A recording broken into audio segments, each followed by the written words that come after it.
నమస్తే, నేను మీ రేవంత్ చలమల. సో ఈ మార్కెట్ వీకెండ్ అనాలిసిస్ ఏంటో చూద్దాం. ఇది ఆల్మోస్ట్ మనకి ఒక రకంగా బడ్జెట్ ముందు ఇది ఒక last weekend review. So budget తర్వాత చాలా పరిస్థితులు మారిపోతూ ఉంటాయి. సో దాని ప్రీ బడ్జెట్ అనాలిసిస్ కూడా ఒక వీడియో తయారు చేస్తాను. అది రేపు శనివారం మీకు పబ్లిష్ అవుతుంది. అండ్ ఆదివారం కంటిన్యూస్గా బడ్జెట్ రిలేటెడ్ వీడియోస్ని కూడా చేసి పబ్లిష్ చేసుకుందాము, ఏం జరుగుతుంది నెక్స్ట్ ఏంటి అనేది.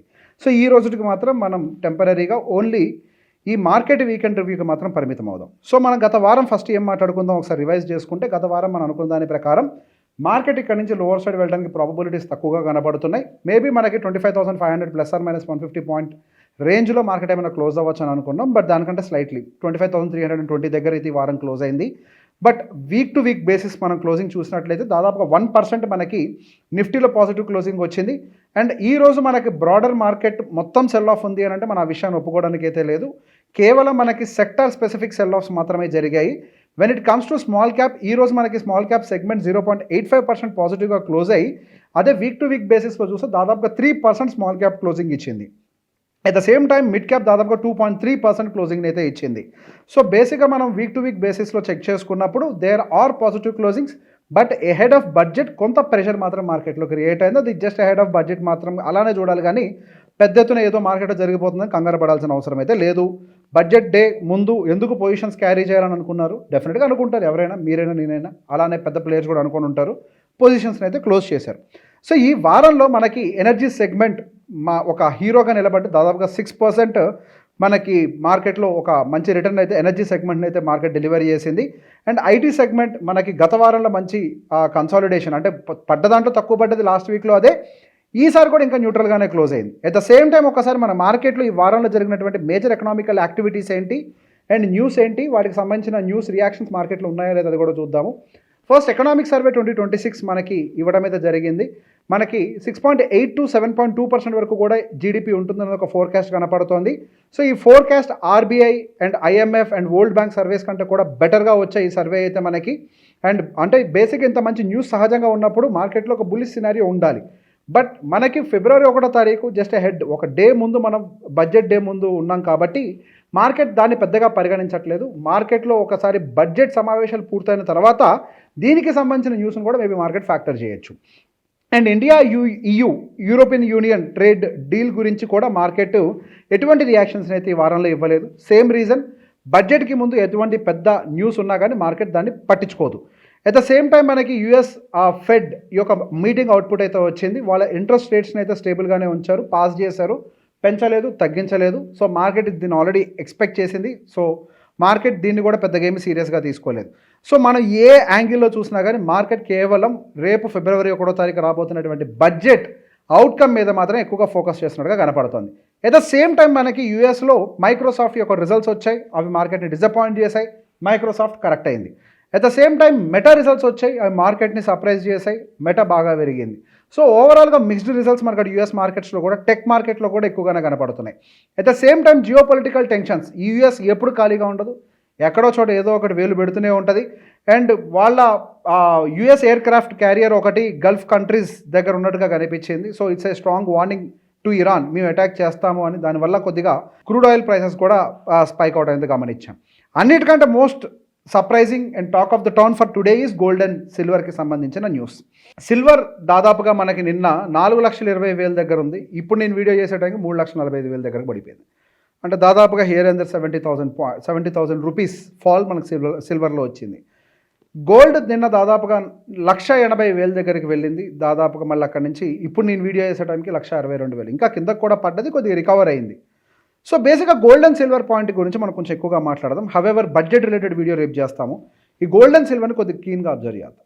గోల్డ్ అండ్ సిల్వర్కి సంబంధించి కూడా గతం నేను ఆల్రెడీ చెప్పాను. Gold and silver point of వ్యూలో డిమాండ్ అండ్ సప్లైని అర్థం చేసుకుందాము. యుఫోరియాలో పరిగెడుతోంది, పరిగెత్తే ప్రతి బస్సు వెనకాల పరిగెట్టడం మన పని కాదు. గోల్డ్ పెరగడానికి గల కారణం సెంట్రల్ బ్యాంక్ యొక్క బయింగ్ పెరుగుతుంది అనే ఒక న్యూస్. సో రియాలిటీలో మన లాస్ట్ 4 క్వార్టర్స్ యొక్క నెంబర్స్ని యాక్చువల్గా అసలు సెంట్రల్ బ్యాంక్ యొక్క బయింగ్ ఎంత పెరుగుతుంది అని చూస్తే వాళ్ళు గట్టిగా 30 నుంచి 50 టన్నులు పర్ క్వార్టర్ ఓవరాల్గా పెంచారు అంతే. అప్పుడు 170 టన్స్ ఉంటే మేబీ ఫస్ట్ క్వార్టర్లో, ఈ క్వార్టర్కి మేబీ అది 220-230 టన్స్ ఉందేమో అంతే.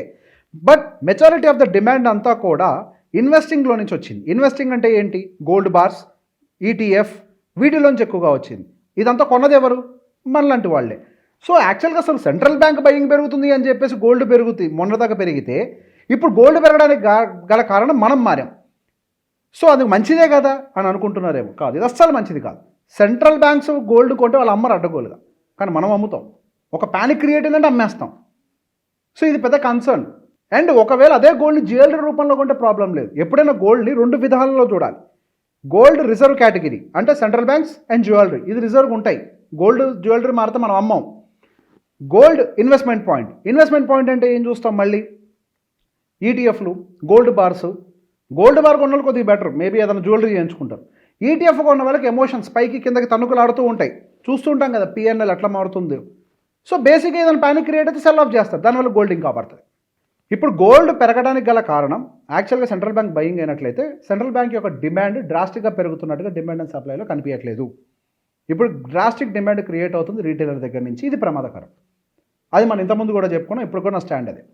సిల్వర్ పాయింట్ ఆఫ్ వ్యూలో కూడా సేమ్. ఇండస్ట్రియల్ డిమాండ్ ఏమైనా విపరీతంగా పెరిగిందా? సిల్వర్కి ఏమైనా డిమాండ్ రాత్రికి రాత్రి వచ్చిందా? ఇక్కడ కూడా సిల్వర్ని డిమాండ్ పెంచింది ఈటీఎఫ్లే, మనలాంటి రీటైలర్సే. సో బేసిక్గా రీటైలర్స్ దగ్గర అంతంత సిల్వర్ అండ్ గోల్డ్ ఉండటం వల్ల నష్టం ఏంటంటే, అంత బై చేయడం వల్ల నష్టం ఏంటంటే కళ్ళు తగిన కోతిలో బిహేవ్ చేస్తాం మనం. అంటే ప్యానిక్, గ్రీడ్. ఈ ఫియర్ అండ్ గ్రీడే కదా మార్కెట్ని డిసైడ్ చేస్తుంది. వీటి మధ్యలో ఆడతాం మనం. పరిగెట్టే దాన్ని కొనాల్సిన అవసరం లేదు, కూల్ ఆఫ్ అయిన తర్వాత కొనొచ్చు. మార్కెట్లో ఎన్నో ఆపర్చునిటీస్ ఉంటాయి, ఒకటి పోతే ఇంకోటి వస్తుంది. కంగారు పడద్దు. మార్కెట్లో వాలటాలిటీ ఉంటుంది. సిల్వర్ అండ్ గోల్డ్ ఇంత వాలటైల్గా మూవ్ అవుతాయి. నేను ఇంకా పెరగదు అని చెప్పట్లేదు, నేను పెరగదు అన్న మాట వాడట్లేదు. పెరగచ్చేమో కాక, కానీ ప్యానిక్ని కూడా ఎక్కువగానే క్రియేట్ చేస్తాను. కాబట్టి కొద్దిగా కాన్షియస్గా ఉంటే మంచిది. రీసెంట్గా వరల్డ్ గోల్డ్ కౌన్సిల్ యొక్క ఆర్టికల్ చూశాను. వరల్డ్ గోల్డ్ కౌన్సిల్ ఏం చెప్తుంది అని అంటే, మాకు ఒక కన్సర్న్ పెరుగుతోంది, second largest country of jewellery is India అని చెప్పేసి ఒక మాట అన్నారు. మన అది లేదా సెకండ్ ఏమో మరి. వాళ్ళు ఏమంటున్నారు అని అంటే, జ్యువెలరీ పాయింట్లో మాట్లాడుతున్నారు. వాళ్ళు ఏమంటున్నారు అని అంటే, ఇంత పెరిగిపోవటం వల్ల జ్యువెలరీ కొనరు, ఈటీఎఫ్లో కొంటారు జనాలు అని చెప్పేసి అంటున్నారు. అది కన్సర్నింగ్. జ్యువెలరీ కొంటే అమ్మరు సహజంగా, సో గోల్డ్ సప్లై రాదు, సో గోల్డ్ రేట్ అనేది స్టేబుల్గా ఉంటుంది. ఈటీఎఫ్లో కొంటే అడ్డగోలుగా అమ్మేస్తారు, ఇది కన్సర్న్గా మారుతుంది అని. అరే ఈ మాట మనం ఎప్పటి నుంచో మాట్లాడుకుంటున్నాం. Every one or expressing this. ఇదేదో ఇండియా చెప్పిన మాట కాదు, నేను చెప్పింది కదా, ఇంకోటి చెప్పింది కదా, వరల్డ్ గోల్డ్ కౌన్సిల్ చెప్తున్న మాట. ఇది కన్సర్న్ అవుతోంది, అడ్డగోలుగా కొనకండి అట్లా. అరే పెరిగిపోతుంది అని అంటే హౌ? ఇన్వెస్ట్మెంట్ అంటే ఏంటి? పెట్టి వదిలేసాను, నిజంగా పెట్టి వదిలేసా మైండ్ సెట్ తోట గోల్డ్ ఇప్పుడు పెట్టారు. పెరుగుతుంది అని పెట్టిన వాళ్ళు ఎంతమంది గుండెల మీద చేసుకోండి. ఇప్పుడు పెరుగుతుంది కాబట్టి పెడుతున్నారు. మొన్నటిదాకా స్మాల్ క్యాప్ పెరిగింది, స్మాల్ క్యాప్లో పెట్టారు. ఆ తర్వాత అది పడ్డది, దాన్ని వదిలేశారు. ఇప్పుడు గోల్డ్ పెరుగుతుంది, గోల్డ్లో పెడతారు. సిల్వర్ పెరుగుతుంది, సిల్వర్లో పెడతారు. ఏది పరిగెడుతుందో దాని వెనకాల పరిగెట్టడం మన పని కాదు. మనకి ఏది అవసరమో దాంట్లో పెట్టుబడి పెట్టడం మన అవసరం. ఓకే, సరే ఆ టాపిక్ వదిలేయండి. ఇంకా మన మార్కెట్ సంగతిలోకి వద్దాం. సో ఓవరాల్గా మన మార్కెట్ కండిషన్లో చూసుకుంటున్నప్పుడు నెక్స్ట్ వీక్ మార్కెట్ ఎట్లుంటుందో కూడా ఒక అనాలిసిస్ చేద్దాం.